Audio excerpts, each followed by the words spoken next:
Here come our other partners. There we go. All right. So I'm happy to. Oh, so good to see you, Mel, Yvonne. Good morning. Morning. So we're ready to roll. So somebody else can read then. I don't have to read. Mel, you can read. Would you like to read, Mel, either My Heart Fills with Happiness or Shi-shi-Etko? Any interest?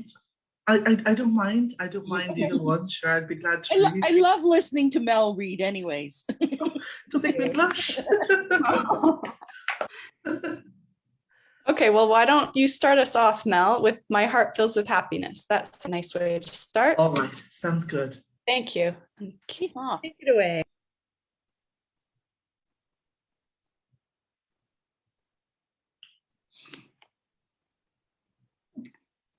Well, good morning.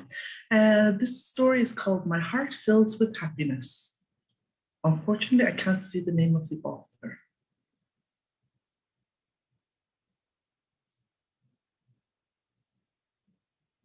My Heart Fills with Happiness, written by Monique Gray Smith, and illustrations by Julie Flett.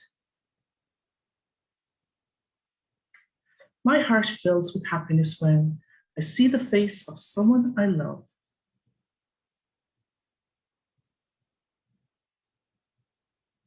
I smell bannock baking in the oven.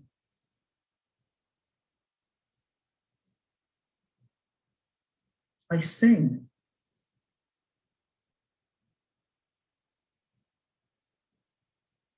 My heart fills with happiness when I feel the sun dancing on my cheeks.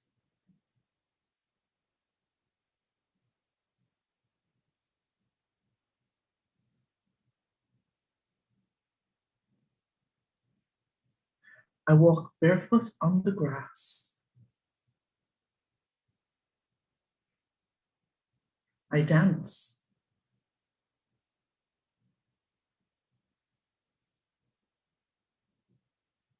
My heart fills with happiness when I hold the hand of someone I love.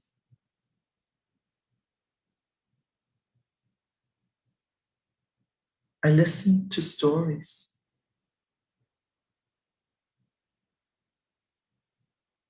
I drum.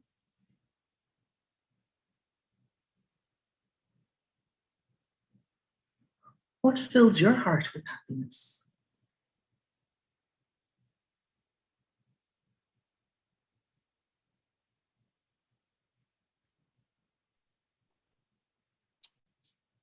What a beautiful story. That was lovely. Very, very beautiful. I know what fills Ropa's heart with happiness. We were just talking about that before everyone joined. Getting up in the morning.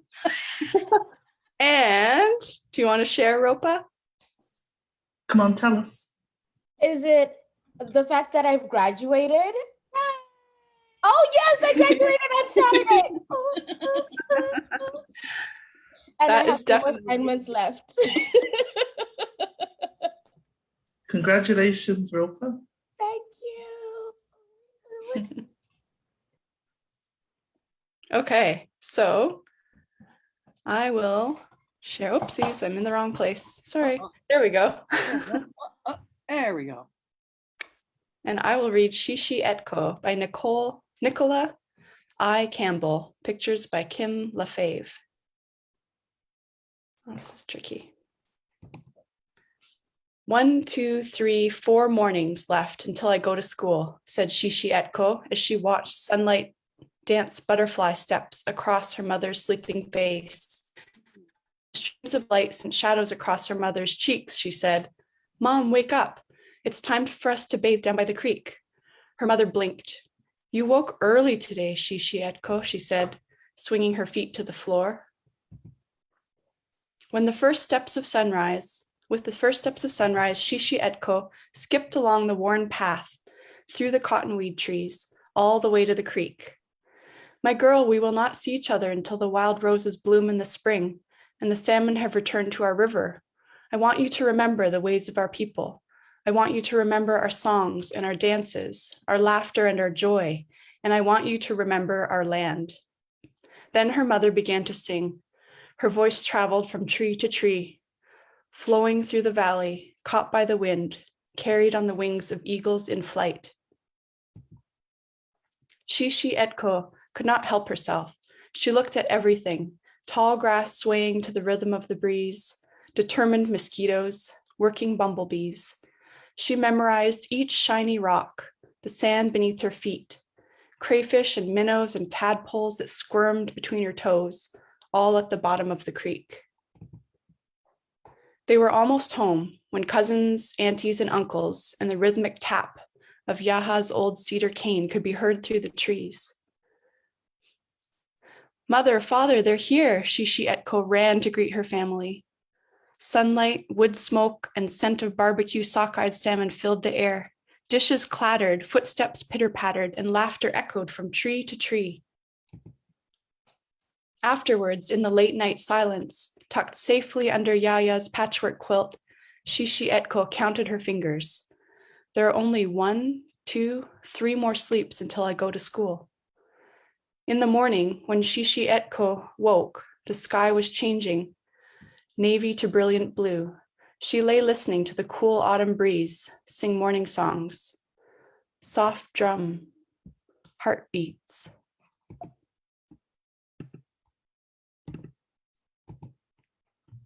Let's take the canoe out on the lake, said her father. Hand in hand, they walked along the creek all the way to the lake. My girl, you must always remember, he said, gesturing to the trees, mountains, and water around them. Together, they picked up the canoe and carried it to the water's edge. With yellow cedar paddles, they strolled across smooth water. Reach, dip, pull back. Reach, dip, pull back. The only sound they heard were the whistling birds and their paddles breaking the surface of the lake, surrounding them with ripples. Circle on, circle on, circle. Her father sang the paddle song that grandfather used to sing. His voice traveled across the water, a chant that kept their pace. Shi-shi-Etko could not help herself. She looked at everything. She tasted the rain that fell on her face. She listened as the water washed every rocky beach. And when the eagle song echoed through the valley, traveling just beyond reach, she sang her grandfather's paddle song, and their voices echoed from beach to beach. In a day full of sunlight, Shi-shi-Etko and her father returned to pack her things. Finally, in the silence of the night, belly full, huddled safely under Yaya's patchwork quilt, Shi-shi-Etko counted her fingers. 1, 2, only 2 more sleeps, then fell into water-exhausted sleep. Shi-shi-Etko was dreaming when she heard her Yaya say, Shi-shi-Etko, wake up, my girl. We have some things to do today. Yaya gave her a small bag made from soft, tanned deer hide and sinew. This, my girl, is a bag for you to keep all your memories. No matter where you go, no matter what you do, remember to keep them safe. The sun wasn't up yet when they all walked out the door and into the trees. The path smelled alive with rain, wet soil, and leaves. They walked until the sun was shining. Yaya brought her to visit a great big fir tree. Shi-shi-Etko placed a sprig into her bag of memories. They visited a hemlock, a cedar, even a pine, and each time she placed a sprig into her bag of memories. They went to visit silver willow, red willow, sagebrush, cottonwood, Labrador brushes, and even kinnikinnick. They visited blueberry, salmonberry, saskatoon, and huckleberry bushes. They found bitterroot, wild potato, and wild celery patches. On and on they went through the fields of wild roses, Indian paintbrushes, fireweed, and columbine. Shi-shi-Etko promised herself, I will remember everything. Each plant they came to, she listened carefully to its name, then asked once, twice, and even 3 times, is it food or medicine, Yaya? Is it always safe? Then, whispering its name, she placed the dried berry, root, flower, and fragrant leaf into her bag of memories. That night, when Shi-shi-Etko crawled under her patchwork quilt, she counted on her fingers and said, 1, only 1 more sleep. At home, the cattle truck that gathered children waited. Shi-shi-Etko picked up her bag of memories, a pinch of tobacco for offering, and then went out the back door to her favorite place beneath the great big fir tree. She placed the tobacco at its base, then tucked her bag inside its roots. Dear grandfather tree, please keep my memories and my family safe. I will be home in the spring. Shi-shi-Etko, come inside now. It's time for you to go. When they rattled down the dirt road and into the trees, Shi-shi-Etko held a sprig of fir close to her heart. Shi-shi-Etko could not help herself. She looked at everything. Tall grass swaying to the rhythm of the breeze, determined mosquitoes, working bumblebees. She memorized each shiny rock, the sand beneath her feet, crayfish and minnows and tadpoles that squirmed between her toes, all at the bottom of the creek. The end.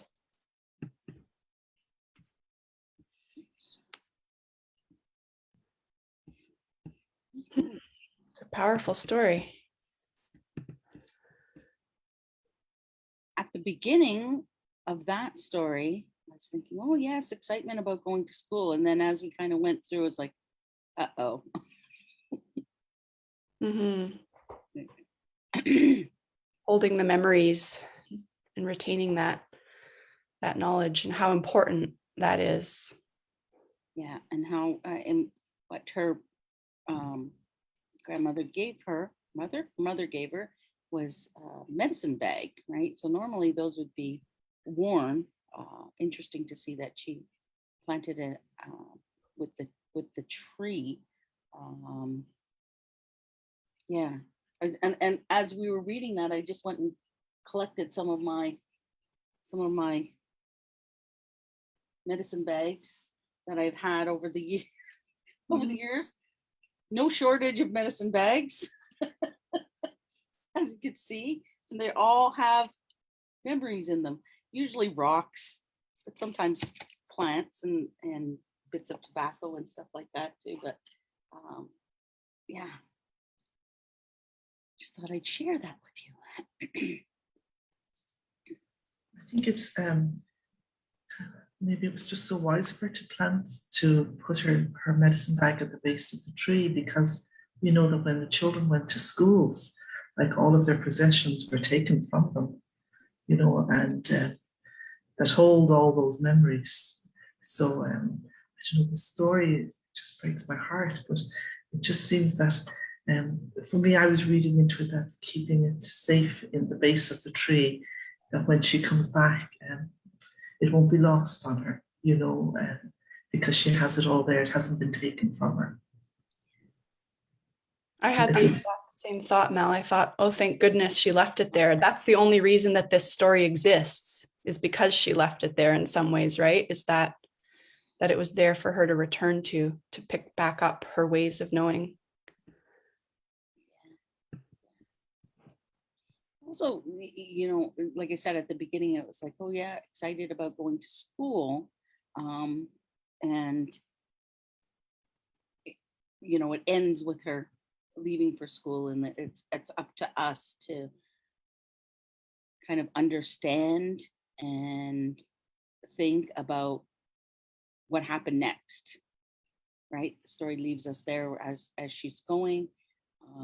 And, you know, history has told us how that unfolds. But yeah, I was thinking the same thing. Yeah, don't take it with you. Don't take it with you.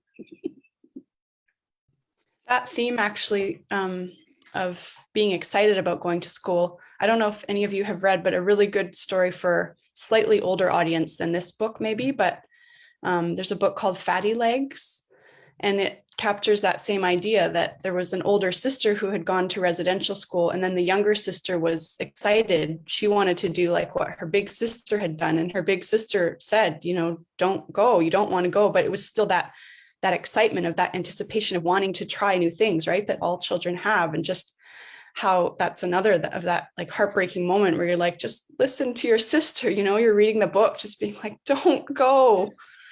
But it's a really good story for a young adult audience and an adult audience, honestly, is because it's a really it's a really comprehensive depiction of the residential school story. And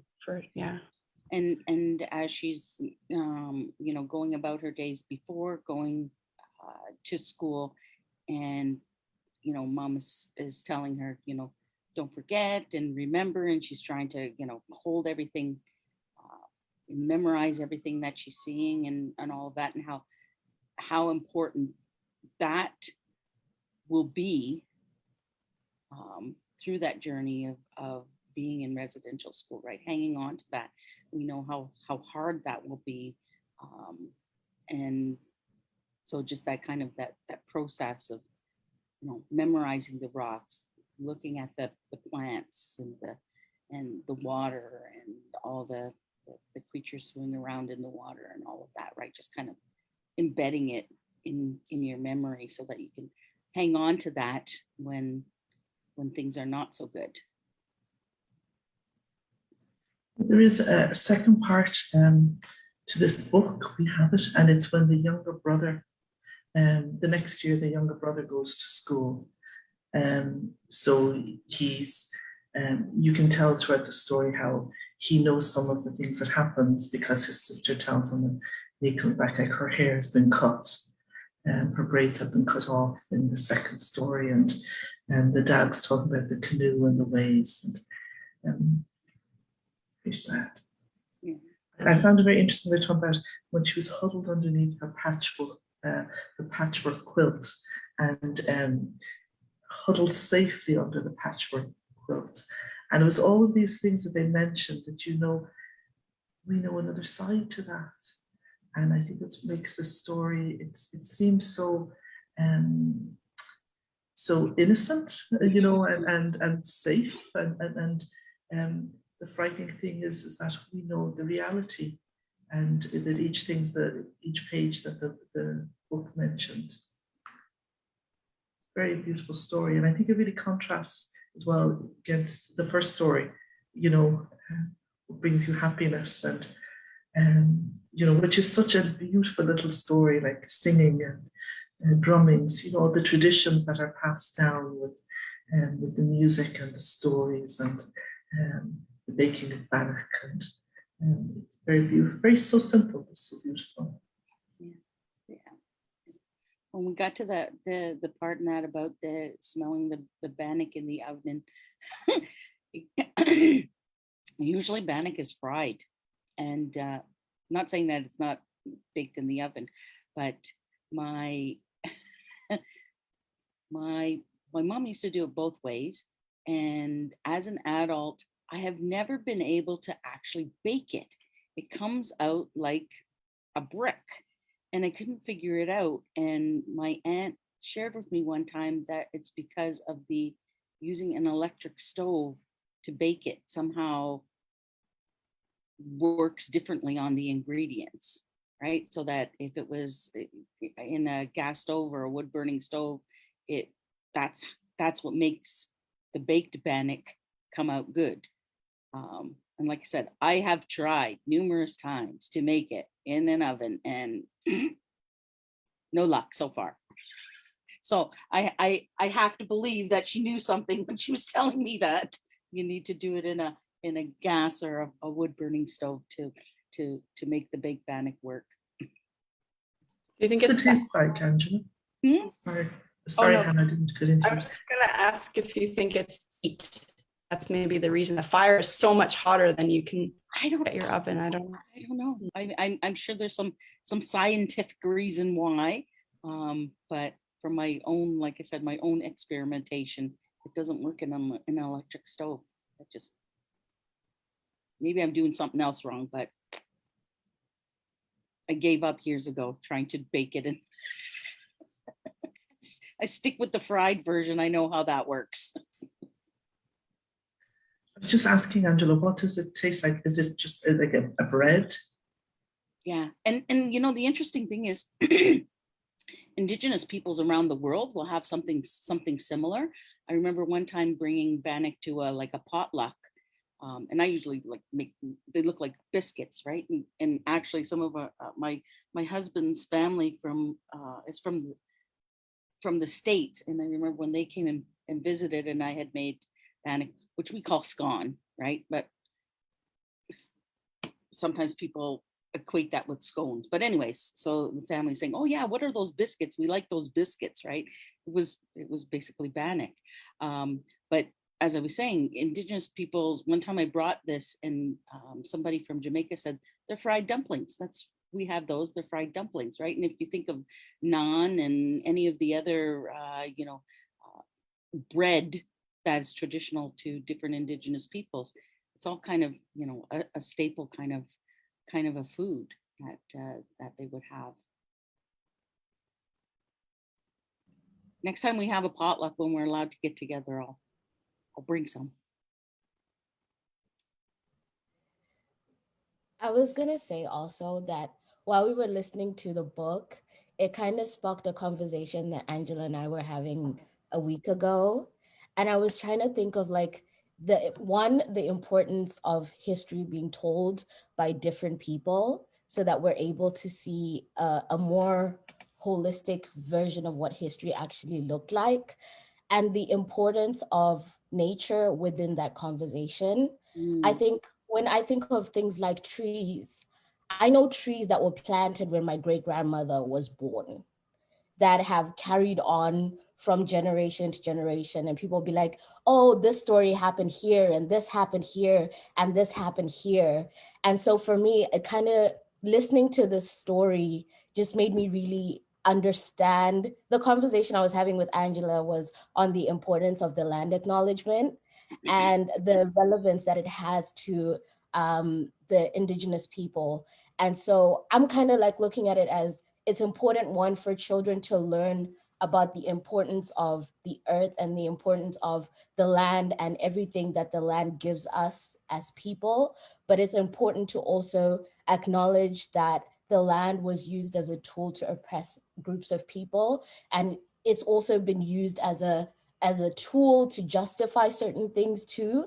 And it's important for all of us as we go about our lives to remember that there are stories that need to be told and stories that we haven't heard. And we need to be accommodating to hearing those stories so that we ourselves have a better understanding of other people's lived experiences and can work towards making life better for ourselves and our kids and their kids, so that they don't have to continue to almost like recycle the same problems over and over and over and over again. So I love that this story is a kid's story, well, a kid's book that's educating kids about something that is really difficult to talk about, but is meeting them at a level where they are and can understand it in the environment that they have around them. So I love the story. I agree, Ropa. And I think it also connects with something that children know. Like there's the page in My Heart Fills with Happiness about the sunshine on your face. Like what child doesn't know that feeling and how it fills them with happiness, right? And to strengthen that relationship to the land and to the experiences and the relationships, and how that's actually such a powerful tool to develop a new generation of activists, right? Who are allies in defending the land. Like I'm looking at what's happening in BC, and to your point about listening to different voices, I think we have to seek out those voices, because if you're on social media and you follow the same people always, you're going to hear the same stories over and over and the same narratives from the same perspectives. So I've really been trying, especially because I'm so far away from BC, but every time I hear about the old growth that's being logged, it just breaks my heart. And so what I've been doing is just seeking out more and more voices and hearing. And so now every morning when I check on my social media, I hear new voices and I hear new perspectives. And it's really helping me to have a deeper understanding of the issue, because I think you're right that land also can be used in such a colonial oppressive way. And that's what's happening, right? And it can be justified in all of these different ways that continue to cause that harm. And so it's really important to hear through all of the Indigenous nations who are living in that old growth forest to share that perspective and to hear those voices. So I mean, what we can wrap up today's conversation is by leaving, what makes us happy, right? And for me, talking just about the weather, you're talking about the sun, right? It makes me happy to be in the midst of a rainstorm. I just love that. I think I shared earlier about in one of our other sessions about how, when we used to go camping, if it didn't rain at some point during that camping trip, I felt ripped off, where other people were like, if they had only sun, they'd be so thrilled. But it's like, I need that difference, right? And so, as you were saying, looking at different perspectives, yeah, the sun is great, but without the rain, the sun can't do its job. I'll bounce off of that one because I woke up this morning. Actually, my dog woke me up during the rainstorm last night. And I was like, normally I would be really grouchy, but then I opened the door and saw the rain and I was like, oh, I'm so glad I got to be awake for this, actually, because it's been a drought here. Like, I know you've gotten some rain in Peterborough, but we've gotten none where I live. And like, this is the first rain we've had in like about probably 40 or 50 days or something, like really long time, like other than 2 seconds, right here and there. So yeah, I feel like that as well. And the sense that I got when I stepped out this morning was reminding me of camping and that beautiful feeling when you step out of your tent after a rain, the feeling on your face and the smell and that sensory. But what fills my heart with happiness are old trees. So that's why I continue to learn about that and fight for those trees. For me, what makes my heart really happy is coffee.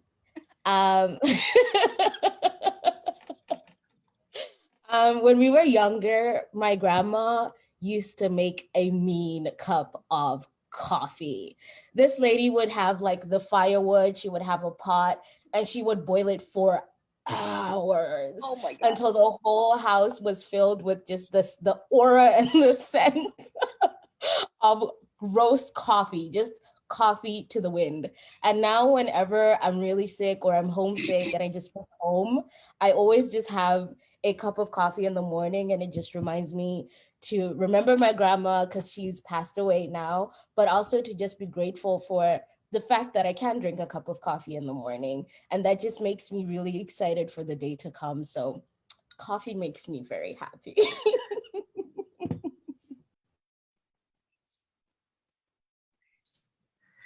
I find I love the rain. I love going for walks in the rain.